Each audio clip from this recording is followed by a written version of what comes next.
Hello everyone, I'm Jasmine and you are watching a story on my channel Horror Vibe with Jasmine। Story शुरू करने से पहले आप लोगों से एक रिक्वेस्ट है कि अगर आप लोग मेरे चैनल पर नए हैं तो प्लीज़ मेरे चैनल को सब्सक्राइब करें। तो बढ़ते हैं अपनी आज की ट्रू हॉरर स्टोरी की तरफ। भूतों की कहानी तो हम सब ने कुछ ना कुछ सुनी रहती हैं, कुछ कहानी और कुछ सच। लेकिन आज एक ऐसी सच्ची घटना के बारे में जानेंगे जो सुनकर शायद आप भी भूतों में मानने लगे।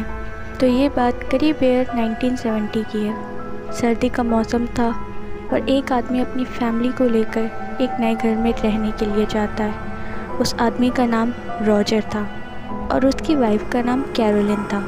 उसकी फैमिली में उसकी 5 बेटियां भी थीं। जहाँ वो रहने जाते हैं वो जगह रॉज आइलैंड में है।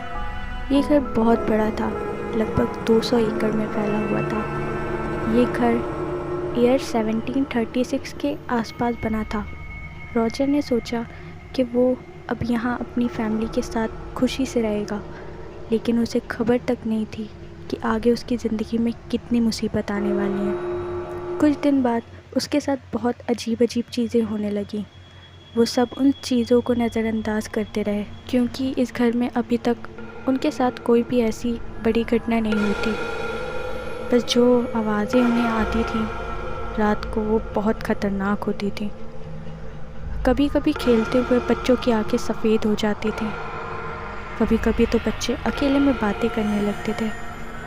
समय बीतता गया और ये घटनाएं बढ़ती गईं। अब उनके घर में लगी हुई तस्वीरों से कभी कभी खून निकलने लगता था। अब आत्माएं उन्हें इतना डरा देती थीं कि बच्चे कुछ कुछ दिन तक बात करना भी बंद कर देते थे। उनका पूरा परिवार अब डर के साए में जीने लगा था क्योंकि अब उन्हें ये यकीन हो गया था कि इस घर में बुरी आत्माएं बसी हैं, जिनमें से एक बुरी आत्मा बसीबा नाम की औरत की थी। बसीबा रॉजर की वाइफ कैरोलिन को बहुत चोट पहुंचाने लगी थी। कैरोलिन की पूरी बॉडी पर हमेशा चोट के निशान बनते रहते थे। एक रात उस आत्मा ने कैरोलिन को अपने कब्जे में कर लिया और कैरोलिन रात को ज़ोर ज़ोर से हंसने लगी और उसका शरीर हवा में उड़ने लगा। उसने तेज़ तेज़ चिल्लाते हुए उन सबको वहाँ से चले जाने को कहा। जब वो आत्मा कैरोलिन के शरीर से निकल गई तो उसने बताया कि वो आत्मा बहुत डरावनी दिखती थी और उसका सर कटा हुआ था जो कि एक तरफ लटका था, जो देखने में बहुत ख़तरनाक था। जब रॉजर ने बसीबा के बारे में पता किया तो उसे मालूम हुआ कि बसीबा रॉज आइलैंड पर ही रहती थी। उसकी शादी 1844 में हुई थी। वो अपनी शादी के बाद इसी घर में आई थी। उसका एक बेटा था।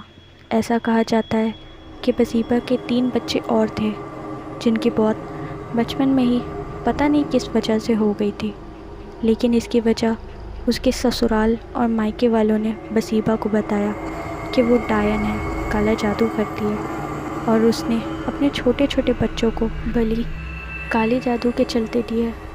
ऐसा इसलिए कहा जाता था क्योंकि बसीबा की एक बेटी थी जिसकी मौत उसके ऊपर सुई चुभोने से हुई थी और उसके सर पर राख, गले में फूलों की माला भी थी। पुलिस ने जांच की लेकिन बसीबा के खिलाफ़ कोई सबूत नहीं मिला। लेकिन कुछ समय बाद उसने अपने आप को इसी घर में फांसी लगा ली थी। ये आज तक कोई नहीं जान पाया कि बसीबा ने अपनी जान क्यों दी थी। अपने घर की इन सब घटनाओं से परेशान होकर रॉजर ने वॉरेन की हेल्प ली, जो एक पैरानॉर्मल रिसर्चर थे जिन्होंने बहुत लोगों को आत्माओं से बचाया था। वॉरेन को घर में कदम रखते ही पता लग गया था कि यहाँ आत्माएं हैं। उन्होंने पूरे घर को अच्छे से देखा और आत्माओं को उस घर से भगाने का फ़ैसला किया। उन्होंने अपनी प्रक्रिया शुरू की तो सभी आत्माएं घर के सामान को उथल पुथल करने लगी।